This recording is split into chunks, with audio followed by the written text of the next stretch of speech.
गुरुवर के श्री चरणों में धूलियान दिगंबर जैन समाज दयोदय महासंघ का बारंबार नमोस्तु नमोस्तु नमोस्तु।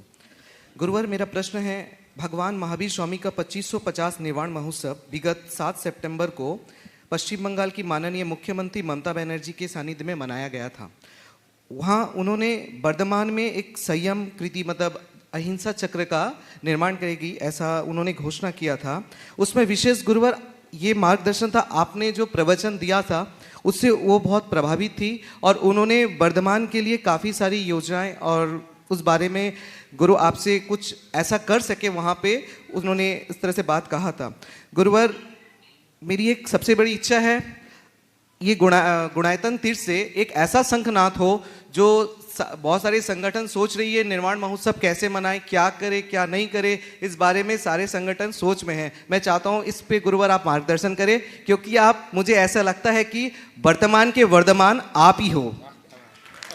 देखो, इस विषय में मैंने पर्याप्त प्रकाश डाला है और अब शुरू करने की ज़रूरत नहीं है, अब तो आगे बढ़ने की ज़रूरत है।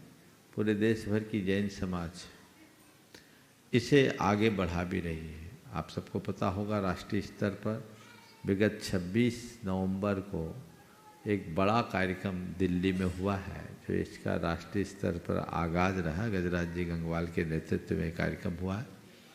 मैं तो पूरे देश के लोगों को यही कहूँगा, एक जो केंद्रीय कमेटी है उसके दिशा निर्देश में काम करे और भगवान महावीर के 2550वें निर्वाण महामहोत्सव को कुछ इस तरीके से मनाएं कि हम जैन धर्म को वैश्विक पटल पर स्थापित कर सके।